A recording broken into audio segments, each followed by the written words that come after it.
cuenta. Bueno, entrando a la pubertad ya es una etapa donde el niño o la niña entra con descubrimiento de su propio cuerpo, ¿no? Y a descubrir también zonas que ya le van despertando más curiosidad. Y es por esa curiosidad que van avanzando poco a poco, porque toda persona es curiosa, todo niño es curioso. Más aún con la tecnología que estamos bombardeados, es con más facilidad, ¿no? Lo que tenemos esa curiosidad. Doctor Usín, ¿qué es lo que va sintiendo el adolescente cuando, cuáles son esas primeras sensaciones que van revelando que está despertando su inquietud sexual? Como un adolescente, porque seguramente muchos nos están viendo, vivimos en una sociedad donde hay muy poca comunicación lastimosamente entre padres e hijos, y ellos sí lo que se informan es a través de estas cositas. ¿Cuáles son las primeras sensaciones? ¿Qué siente? Bueno, creo que tendríamos que partir de un elemento básico, y es el hecho de que comenzamos a crecer, y ese crecimiento va también con algunas sensaciones raras que hasta ese momento no nos ocurrían. Se habla de que la mujer comienza a tener ya los efectos de la adolescencia a partir de los 8 años y medio. Y que el varón, nosotros somos un poquito más retardados en algunas cosas, ¿no? Un año más, o sea, entre los 9 años y algo más. La mujercita comienza a tener un desarrollo físico, y de repente comienza a ver ya el desarrollo de lo que va a ser el botón mamario, por ejemplo, y donde ya van notando que su cuerpo sí está cambiando. Y en el varón hay un estirón terrible en el cuerpo, pero además comienzan a haber sensaciones muy especiales. Se habla de que hay unas sustancias que inhiben directamente cierta producción hormonal, y de repente la producción hormonal, que teóricamente comparada con el adulto está algo disminuida, pero sus efectos son mucho más agresivos, y de repente la famosa testosterona y ramas anexas hacen de que ¿qué está pasando, no? Aquí claro, mi cuerpo tiene algo, ¿no? Y de repente comienza a haber hasta un concepto de agresividad, de falta de entendimiento. O sea, cambia el carácter, no tanto de la mujer como en el varón, como de repente eso va provocando unas reacciones que a veces ni ellos mismos entienden. Y es todo una reacción de todo el eje hipotálamo hipoficiario genital, que va a determinar de que las cosas cambian. Y de repente tenemos que antes, por ejemplo, en la mujer, la edad que teníamos en promedio de que tenga su menstruación estaba alrededor de los 13 a 14 años. Y en la última década son 12.5 años el promedio. ¿Por qué? ¿De qué se debe esto? Es muy interesante el ver, por ejemplo, a la dama, yo la veo alta. Yo en mi tiempo me veía alta, y ahora me veo bastante pequeño en comparación al desarrollo de los muchachos de ahora.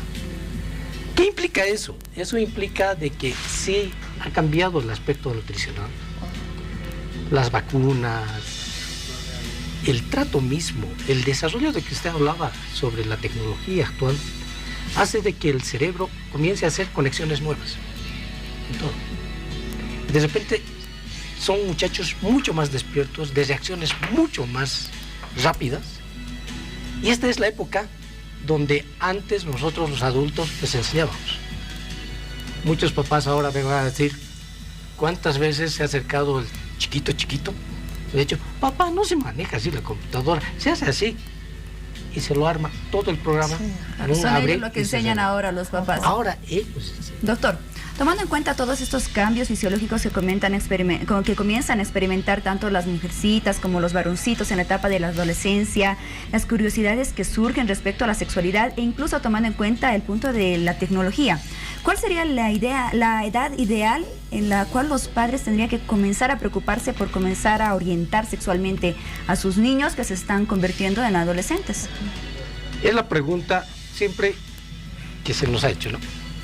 Y lo que pasa es que, mire, cuando yo estoy proyectando tener un hijo, ya estoy proyectando, sí, tenerlo, tal vez con mucho cariño, tal vez con toda esa ilusión de qué va a ser mi hijo.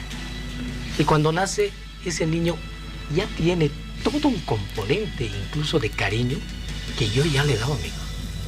Lo que no ocurre, por ejemplo, en niños que han venido a este mundo porque no han sido planificados, porque no han sido deseados, etc. Y son niños, por ejemplo, que ya cuando nacen tienen aspectos depresivos. ¿Qué quiero decir con esto? Que en realidad nuestro cuerpo tiene 70% de comunicación y apenas un 25% nuestro lenguaje. Y pues desde que nacen los niños, nosotros ya estamos haciendo la enseñanza.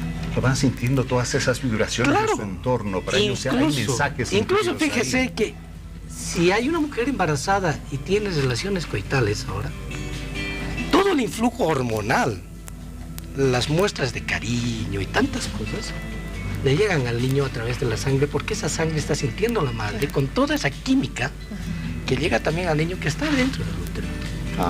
Entonces, cuando uno piensa en el momento y dice, ¿cuándo voy a empezar a educar? Pues desde que uno está proyectando tener un niño, ya está educando. Porque si uno piensa, ¿cómo será mi hijo? ¿No? ¿Cómo será mi hija? Yo quisiera, ya que mi esposa esté embarazada, y cuando esté embarazada, ¿no?, acercarse, tocarla, sentir, ir al médico, por ejemplo, y escuchar ese latido del niño, verlo al niño, todo, es hermoso. No, es más allí de un milagro. Y cuando nacen, por ejemplo, el cambiarlo, el bañarlo, esa es parte de la sexualidad, parte de la enseñanza de la sexualidad. O sea, desde tempranito, no hay que esperar únicamente el momento de la adolescencia como para comenzar a enseñarles o conversar con ellos o darles mensajes sobre sexualidad. Es que en un momento determinado yo en la adolescencia quiero enseñarle algo que ya la sabe. Claro, los chicos ya lo tienen. Y que tal vez ya lo he experimentado, ¿no? Y tal vez lo he experimentado de la forma más triste. Doctora Lorena Conselman, ¿cómo los padres tenemos que asimilar ese momento en que advertimos que evidentemente nuestros hijos están en la adolescencia, comienzan a ponerse tercos, que caprichosos, que un poco rebeldes, que de repente ya no somos para ellos, ¿no es cierto?, esos seres iluminados que lo saben todo y que ellos sienten que podemos orientarles, porque de repente se nos revelan, creen saber más incluso que los padres. ¿Cómo debemos asimilar ese momento nosotros los padres cuando nuestro hijo adolescente comienza a dar señales de esta naturaleza? Bueno, ¿cómo podemos asimilar? Es empezando a cambiar, tomando conciencia, porque hay muy poca conciencia en cuanto a la educación sexual, más que todo. Ellos creen de que es un tabú y que eso no se puede hablar con los hijos. Y es muy triste, porque los chicos sacan información ya sea de colegio, ahora más aún con el internet, peor a veces. Los amigos, experiencias de los amigos. Exacto. En muchas ocasiones. Y a veces se van hasta las pornos, ¿no? Los videos pornos, y eso los distorsiona, ¿no? Aquí hay un fenómeno, o sea, si bien los padres evidentemente nos cuesta mucho hablar de estos temas con los hijos, también los hijos se resisten a hablar de este tema con los padres a pesar de ese bagaje de conocimientos que ya han adquirido, a veces no precisamente de las fuentes adecuadas a través de este tipo de aparatitos. O sea, es una situación realmente complicada. ¿Cómo resolvemos ese choque, ¿no es cierto? Esa fricción que se presenta ahí, donde ni el uno ni el otro pues comienza a abordar el tema como debería ser? Pues hay que tratar de acercarse a él y decirle, hijito, quisiera hablar sobre la sexualidad. O sea, siempre tiene que nacer esto del padre. No esperemos que salga del hijo. No, una pregunta. No va a salir. Porque decimos ahí, no, pregúntame, hijito, lo que quieras, o hijita, lo que quieras, porque sé que estás en un momento difícil, pregúntame. Bueno, no va a funcionar. Los niños que hacen una pregunta a los padres es cuando realmente ellos son personas muy educadas, disciplinadas, que tienen mucha obediencia, ¿no? Tienen una estructura de personalidad dependiente. Pero los niños que por lo general hoy en día están en el colegio, no. O sea, se creen tenerlo todo, se creen saberlo todo y no preguntan. Entonces ellos dicen, no, ¿para qué voy a preguntar a papá, mamá si son anticuados? Voy a entrar a internet. Licenciada, en caso de que los padres quieran tomar esta iniciativa que les corresponde de poder orientar sexualmente a sus hijos, ¿cuáles podrían ser aquellos momentos adecuados, momentos tal vez ideales para poder abordar esta temática? ¿Existen algunos momentos ideales para hacerlo? Sí, sería... ¿Qué podría aconsejar a los papás que nos ven en este momento? ¿Qué claro momentos que tomar sí. en cuenta? Sería bueno de que, llegada la noche, después de las labores escolares, se acerque el padre o la madre y le diga, cuéntame cómo te fue en el colegio. ¿Qué experiencias tienes? ¿Qué has aprendido? Si el niño es comunicativo y expresivo, lo va a hacer, ¿no? Sin censurarlo, obviamente, porque si se le pone una censura o se lo critica, él construye su muro y ya no cuenta nada. Es un muro que ya nadie lo destruye. Es directamente que se encargue la vida de darle